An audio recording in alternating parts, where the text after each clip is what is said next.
وہ فوت ہو گئی۔ اوہ، برسبیل تذکرہ سعدی کی شادی ہو چکی ہے، اس کے میاں ریاست کے نواب ہیں، 4 بچے ہیں۔ آپ کہاں ہیں سعدی؟ میں نے پوچھا۔ ریاست نے پاکستان سے الحاق کر لیا تھا، لیکن چونکہ پاکستان سے ملحق نہ تھی اس لیے انڈیا نے بزور قبضہ کر لیا۔ اور وہ لوگ، میرا مطلب ہے، ہاں وہ لوگ مشکلات میں ہیں۔ مشکلات تو ہوں گی، ہم نے جو جوا کھیلا ہے، پاکستان بنایا ہے، اس کی قیمت ادا کرنی پڑے گی، کر رہے ہیں۔ وہ مسکرایا۔ 1 گھنٹہ ہم دونوں باتیں کرتے رہے۔ جب میں رخصت ہونے لگا تو اس نے ایک ٹائپڈ خط میرے ہاتھ میں تھما دیا۔ بولا، یہ ایک معمولی سی آفر ہے، معمولی سی اسامی ہے، اگر آپ کے کام کی ہو تو ٹھیک ہے، ورنہ پھاڑ دیجیے۔ ریفیوجیوں کا مورائل بڑھانے کے لیے مائک لگا کر ان سے باتیں کرنا ہوں گی، ہمدردی کی باتیں، حوصلے کی باتیں، اسلام کی باتیں، جہاد کی باتیں، ہجرت کی باتیں۔ گھر پہنچ کر میں نے وہ خط پڑھا۔ 250 کی آفر تھی۔ 250 میرے لیے بہت بڑی رقم تھی۔ آفر منظور کرنے سے پہلے کیوں نہ میں ریفیوجی کیمپ دیکھا ہوں، میں نے سوچا۔ Walton refugee camp. Refugee camp Lahore سے 10-12 میل دور والٹن میں واقع تھا۔ ایک وسیع میدان میں یہاں وہاں ٹوٹی ہوئی بوسیدہ بارکیں تھیں اور ہوائی جہازوں کے ہینگر تھے جو ایسا دراز سے بے مصرف پڑے تھے۔ ان بارکوں اور ہینگروں کے درمیان اور باہر میدان میں جگہ جگہ پناہ گزینوں کے جھرمٹ لگے ہوئے تھے۔ 10-15 افراد اس درخت تلے بیٹھے ہیں، 20-25 بارک کے باہر سائے میں پڑے ہیں، 20-30 خالی میدان میں ڈھیر ہو رہے ہیں۔ جہاں تک نگاہ کام کرتی تھی ریفیوجی ہی ریفیوجی نظر آتے تھے۔ بوڑھے سر تھامے ہوئے بیٹھے تھے، بوڑھیاں منہ کھولے آسمان کی طرف ٹکٹکی باندھے بیٹھی تھیں، بچے سہمے ہوئے تھے، نوجوانوں کے چہروں پر اکتاہٹ تھی۔ لڑکیاں یوں بیٹھی تھیں جیسے وہ لڑکیاں نہ ہوں بلکہ نوعمری میں ہی بوڑھی ہو گئی ہوں۔ مٹیار عورتیں صرف جسم ہی جسم تھیں، انہیں یہ شعور ہی نہیں تھا کہ وہ عورتیں ہیں، ان کی آنکھوں میں نسائی چمک کا نام و نشان نہ تھا۔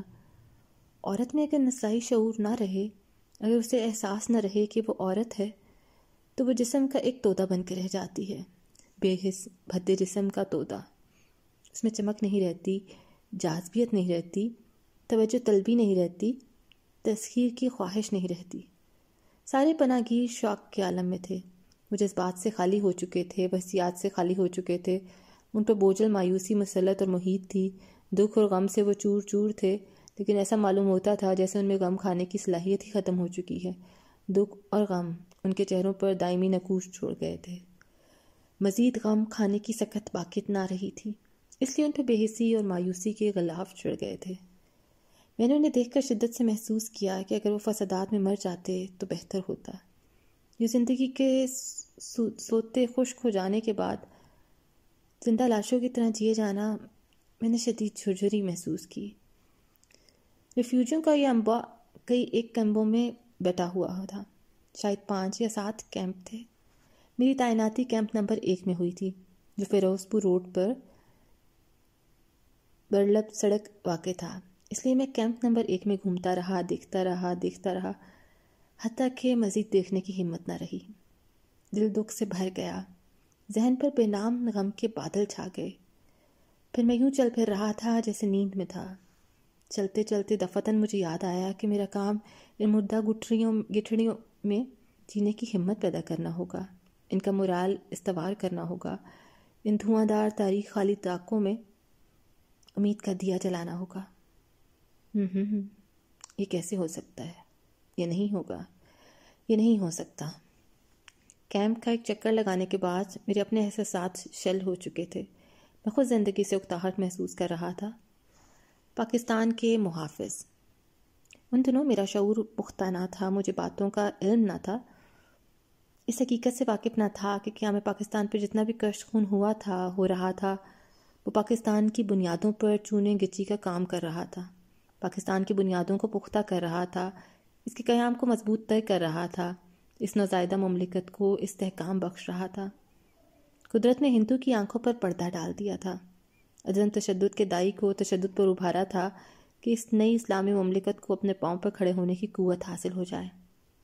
ان دنوں میں محض ایک دانشور تھا، چیزوں کو پرکھنے کے لیے میرے پاس صرف ایک کسوٹی تھی، عقل و دانش کی کسوٹی۔ میں سمجھتا تھا کہ عقل و دانش انسان کی واحد رہبر ہے، اس کا واحد امتیاز ہے۔ ان دنوں میں ارسطو کے قول کے چکر میں ڈبکیاں کھا رہا تھا۔